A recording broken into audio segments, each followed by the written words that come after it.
My wife won $9 million, divorced me, and threw me out, but she overlooked. My wife won $9 million in the lottery, and just days later, she kicked me out and filed for divorce.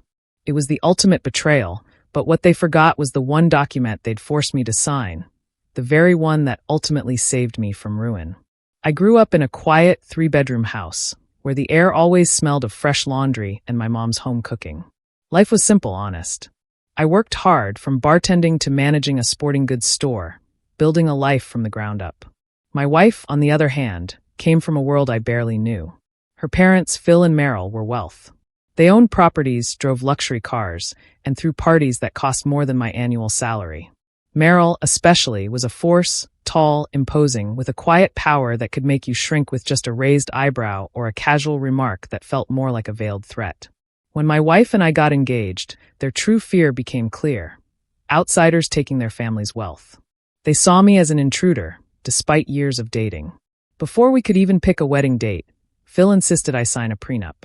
I was young, foolishly in love, and didn't have the money to fight it.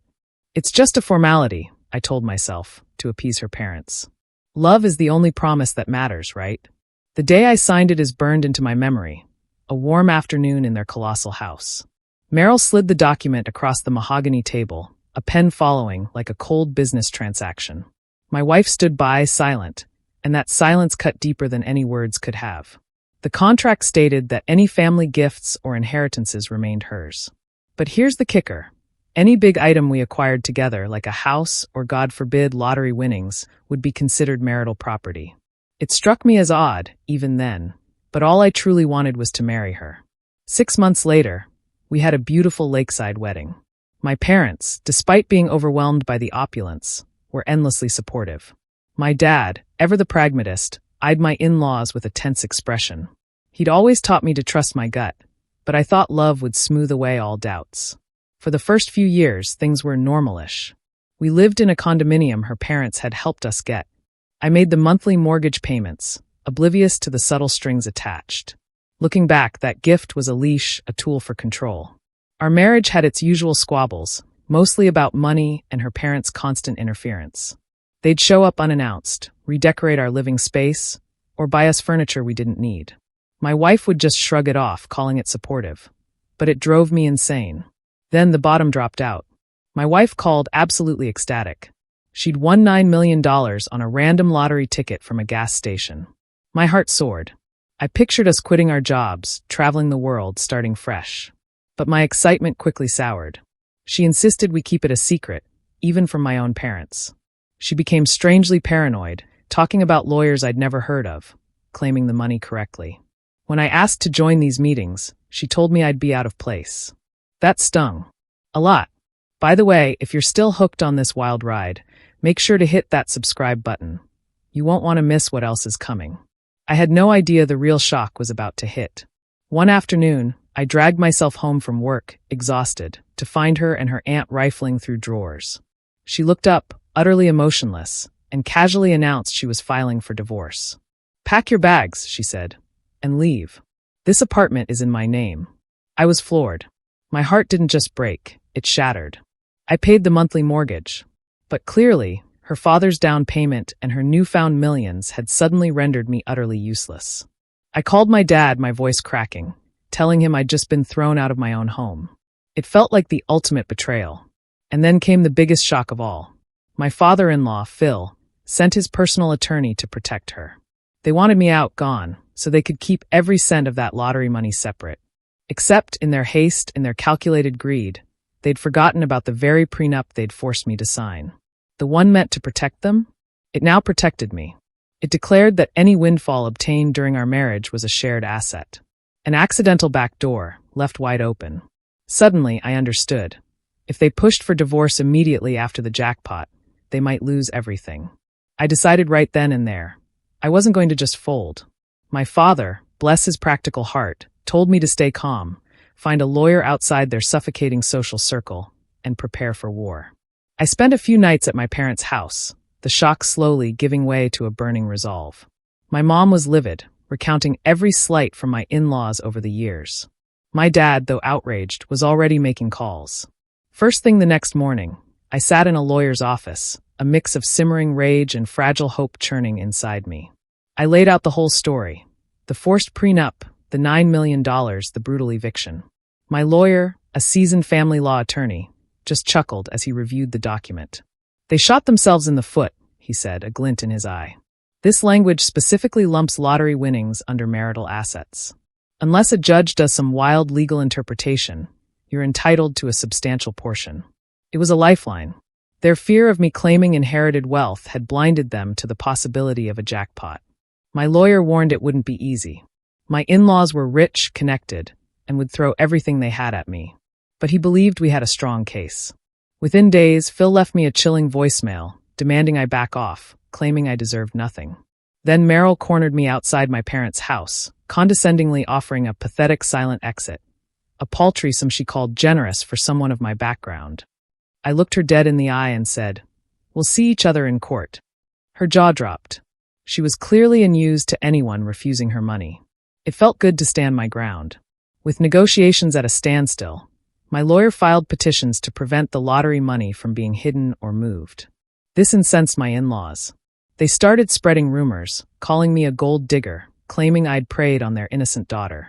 It stung, but I held firm. Thankfully, my boss at the sporting goods store had my back, dismissing Phil's attempts to interfere with my job. Friends took sides. Some called me petty, others admired my fight.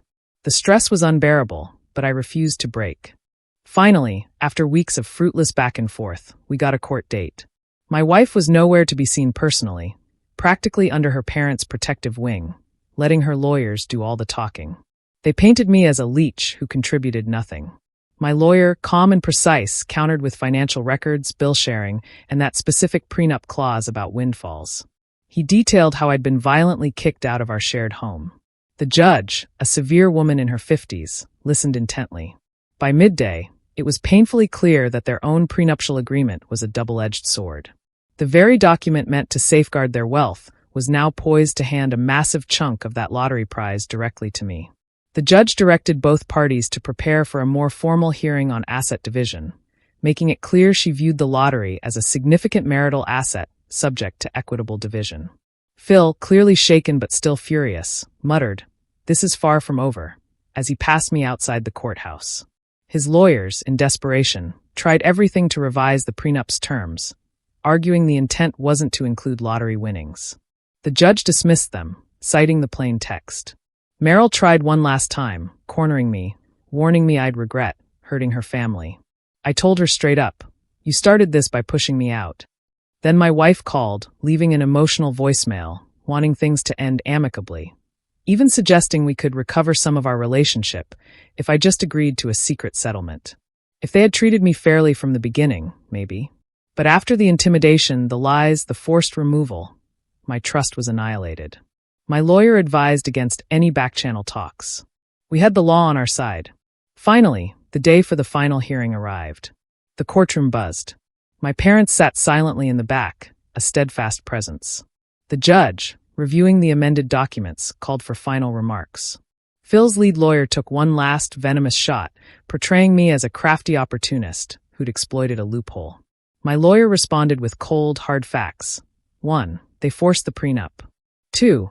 It specifically mentioned lottery winnings as shared property. 3. My contributions to our home were clear. And 4. The immediate divorce petition after the win was blatant evidence of their scheme. The judge listened, then issued her decision. She declared that the lottery winnings absolutely, unequivocally fell under marital assets. She chastised my in-laws for trying to pervert the very agreement they had drafted. She also ruled that my wife's abrupt expulsion of me from the condo was unfair, entitling me to repayment for my mortgage share and marital contributions. In short, I would receive a significant portion of the lottery winnings, plus compensation for my part in the condo. Phil's face was thunderous. Meryl was incensed, whispering furiously. My wife stood there, tears in her eyes. Whether from genuine remorse or pure fury over the loss of so much money, I'll never truly know. I felt both immense vindication and a profound sadness. We once loved each other, but their greed, parental interference, and relentless attempts to exploit me had shattered everything. In the aftermath, their lawyers tried to offer a slightly reduced settlement, hoping I'd just accept it to avoid further hassle. My lawyer said, No. The judge's decision stands. The only concession I made was giving up my stake in that condo. I never wanted to step foot in that place again anyway. They cut me a check for an amazing amount. Not quite half the jackpot, but more than enough to rebuild my life comfortably. Throughout it all, I realized my in-laws, in their arrogant hubris, assumed their wealth would shield them from all consequences. They never expected me to fight back, especially not with the very legal weapon they had placed in my hands. If there was ever poetic justice, this was it. My wife, last I heard, is still under her parents' thumb, her social standing bruised by the fallout. Some mutual acquaintances say she's grappling with guilt, but I doubt she'll ever admit her family's role in this twisted saga. As a token of immense gratitude, I used a portion of the settlement to help my parents upgrade their home. Another chunk went into investments, securing my future. This experience left me scarred, forever altering my view on trust, marriage, and money. But I find comfort in knowing I stood firm. I refused to be bullied into taking table scraps. It was brutally painful, but the final outcome felt like a victory over oppression. Now, free of their deceptive grip, I'm moving on. I've returned to a simpler existence, oddly reminiscent of my pre-marriage days, but I'm stronger, wiser, and far from the naive man they thought they could steamroll. They launched the war. I finished it. And that, my friends, concludes this chapter. What would you have done in my place? Have you ever had family turn on you when money was involved? Let me know in the comments below. I truly want to hear your thoughts.